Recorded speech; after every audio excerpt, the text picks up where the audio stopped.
Donc je suis Jean-François Delorme et je vais un peu me présenter. Donc ce qui est, je crois, ce qui est la particularité de mon travail, c'est que je travaille sur 3 matériaux. Ça n'a pas toujours été facile. J'ai travaillé d'abord le bois. J'étais tourneur sur bois pendant longtemps. Je faisais surtout de la production, d'utilitaire, on va dire, quoi. Et quand j'ai découvert la céramique dans les années 90, j'ai découvert le verre en même temps, et ça a été vraiment une passion tout de suite. J'avais pas du tout l'idée d'en faire un métier, mais ça a dévoré tellement de ma vie que c'est devenu aussi mon métier. Donc voilà, c'est ça qui est important à dire sur mon travail. Et sinon, je travaille 3 matériaux essentiellement en faisant des bols, que ce soit donc en bois, en terre ou en verre, et beaucoup de panneaux muraux. Le bol, au bout d'un moment, c'est petit, j'ai besoin de m'évader dans des choses plus larges, plus grandes. Donc à ce moment-là, je fais des panneaux. Donc là, ce que je vais vous montrer, c'est une façon que j'ai de façonner des bols, qui est...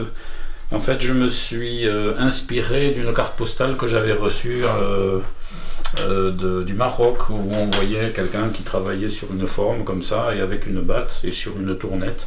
Et ça m'avait donné l'idée de le faire pour les bols, puisque je travaille aussi le bois, donc je m'étais fait plein de petites formes en bois, et j'ai beaucoup utilisé celle-ci. Comme je fais beaucoup de raku, de terre enfumée, de choses comme ça, de raku nu, j'utilise des terres qui sont plus ou moins chamotées. Alors, je pèse la terre pour ce moule-là. Je sais que quand je vais avoir 600 grammes de terre, une fois que j'aurai tout descendu, j'arriverai à peu près là, et je sais qu'à ce moment-là, j'ai une épaisseur qui correspond à ce que je veux. Je n'aurai pas à le recreuser après ou quoi. C'est pour ça que je pèse, parce qu'en fait, je ne vais pas rajouter du tout de terre.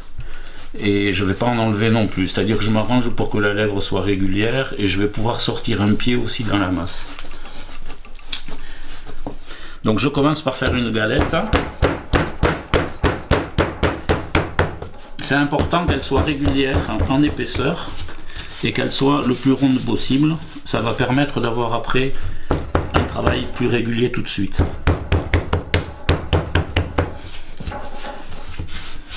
Voilà. Alors ensuite, pour éviter que la terre colle trop vite sur le moule, je mets toujours en bas comme ça colle moins. Et après, ben, c'est parti, je pose ma gamelle marron dessus. Voilà. Ensuite, alors je suis gaucher pour ça, donc ma main droite, elle va me servir surtout à faire tourner et à maintenir la pièce, et la main gauche, elle va taper, et voilà, et au fur et à mesure la terre va descendre.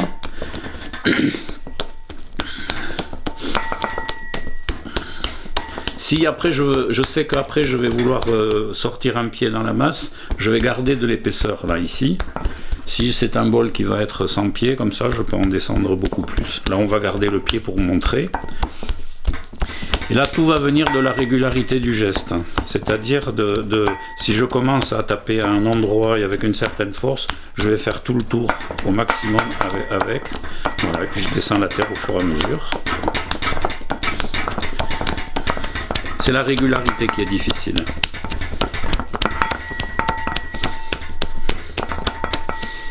De temps en temps, on le sort pour être sûr qu'il ne colle pas. Les premiers en général ne collent pas, mais après... Alors évidemment, à partir du moment où j'ai beaucoup d'habitude, j'en ai fait beaucoup, je connais bien la forme du moule, ça aide beaucoup. Ça m'aide beaucoup à savoir où j'en ai trop et où je peux en enlever. Voilà, et là je redémarre. Je surveille toujours la lèvre en bas, de façon à ce qu'elle soit le plus régulière possible, qu'il n'y ait pas des endroits qui soient plus fins que d'autres. Alors, comme j'ai dit que je coupais pas, en fait, si je me fais un peu déborder, si je me fais un petit peu déborder par le... Je vérifie toujours là qu'il se décolle bien. Voilà. Alors là j'ai gardé quand même pas mal de... Là on va dire que la forme c'est bien, qu'il est à peu près terminé. Au niveau de la... de la formation vraiment du bol lui-même. À partir de là, je vais pouvoir travailler comme je veux, c'est-à-dire une fois que la forme est faite, maintenant je vais pouvoir texturer si je veux faire du raku texturé, si je veux faire de la terre enfumée ou du raku nu, au contraire, je vais bien le lisser. Voilà, à partir de maintenant, je vais montrer comment je dégage un pied. On pourrait très bien faire un colombin et le coller dessus, sans barbotine, sans rien, parce que la terre est très molle. Mais moi, j'aime bien faire comme ça. C'est-à-dire, je savais que j'allais faire un pied, donc j'ai gardé de la masse dessus. Et là, je repousse tout doucement. Je repousse tout doucement un peu de terre. Toujours, je maintiens en face. Voilà. Le fait d'être en haut me permet de centrer pratiquement tout de suite du premier coup mon pied. Et ensuite, là, je vais maintenir ce que j'ai repoussé. Et je vais en ramener d'ici. Alors c'est pareil, si c'est un bol qui va être après en raku, je vais pas essayer de faire un pied très lisse, très impeccable, puisqu'après je vais beaucoup texturer la pièce. Donc vous voyez, je repousse là et je maintiens plus ou moins en face. Je vérifie que c'est quand même à peu près centré. Ça n'est pas tout à fait, voilà. Donc je mouille pas du tout. C'est pas la peine, la terre n'a pas séché encore. Et je reprendrai le pied, je le fignolerai après quand je vais poser quand le bol aura séché un peu, que je vais le poser de l'autre côté sur son pied. Je verrai s'il faut repousser un peu un côté ou l'autre, centrer ou pas. Suivant la finition que je veux, si je vais en faire après un polissage, j'ai intérêt à le lisser maintenant au maximum. Donc à ce moment-là, je prends une estèque que je tiens très à plat, pas du tout comme ça, sinon je racle, très à plat, et je lisse. Voilà, là déjà, on s'économise beaucoup de travail après par rapport au polissage. On bouche vraiment déjà tous les petits trous.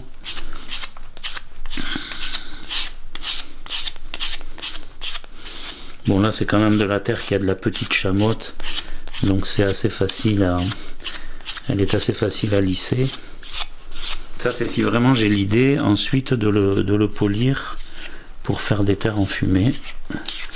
Sinon, si je fais du raku, ça va être plutôt l'inverse. J'ai une caisse où j'ai tout mon petit matériel qui me sert à texturer. C'est souvent des écorces, des pièces en bois, des épis de maïs, tout ce que j'ai pu ramasser pendant pas mal d'années.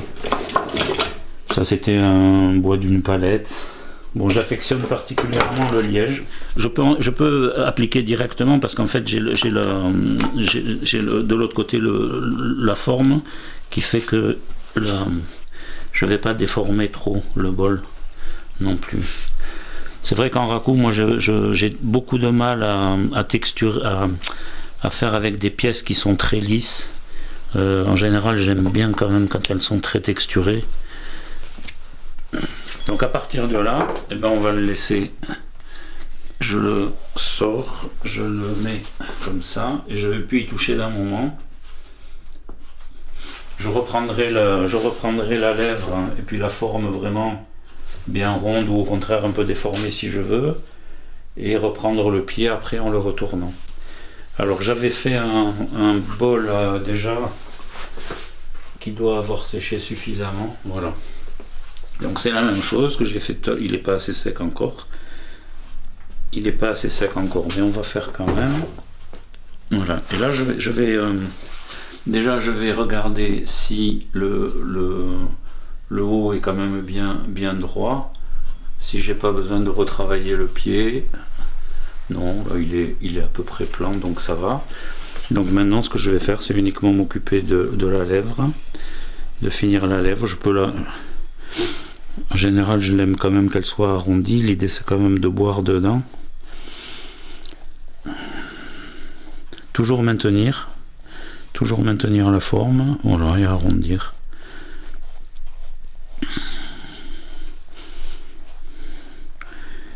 Et j'ai toujours vraiment cette idée de ne pas remouiller. Je m'applique à travailler à la terre en fonction de son degré de séchage. Là, elle pourrait être un peu plus sèche, mais ça va. On y arrive quand même. Voilà. Bon, là ça serait à peu près. À partir de là, je regarde toujours. Ouais, c'est pas... Il pourrait remonter un petit peu d'ici. Alors à ce moment-là, je vais appuyer le pied pour pas qu'il se bouge. Et je vais remonter, mais du bas, depuis le bas. Voilà. Ouais, c'est mieux. Si quand il est beaucoup plus sec, je vois qu'il y a quand même trop de toutes petites ondulations, à ce moment-là, je vais en enlever un peu. J'utilise des râpes comme ça. Alors là, je vais pas pouvoir le faire parce qu'il n'est pas assez sec. Mais bon, si, même on peut le faire quand même. Sans appuyer, tout doucement. Si, ça égalise bien quand même. J'aime bien que le bord soit pas trop régulier parce que ça joue avec la lumière après, avec l'émail. Mais j'aime pas qu'il y ait plein de petites ondulations. Et voilà, là, ça l'a régularisé suffisamment. Et donc là, ben, je refais mon petit rond.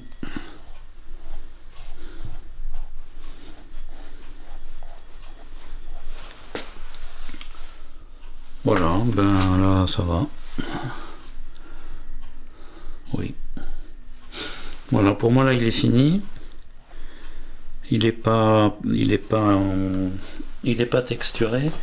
Mais j'aime bien les irrégularités qui me plaisent bien, ça peut me suffire. Peut-être un peu le déformer un peu là. Voilà, donner un peu une ouverture là.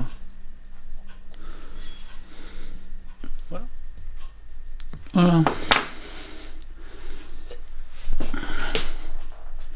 Donc voilà, à partir de là, donc, du travail que j'ai montré tout à l'heure en faisant le bol sur la forme, ce qui est intéressant de montrer, c'est que ces 4 bols ont été faits sur cette forme. Ils ont été travaillés un peu différemment parce qu'ils sont coupés, retaillés au couteau et tout ça.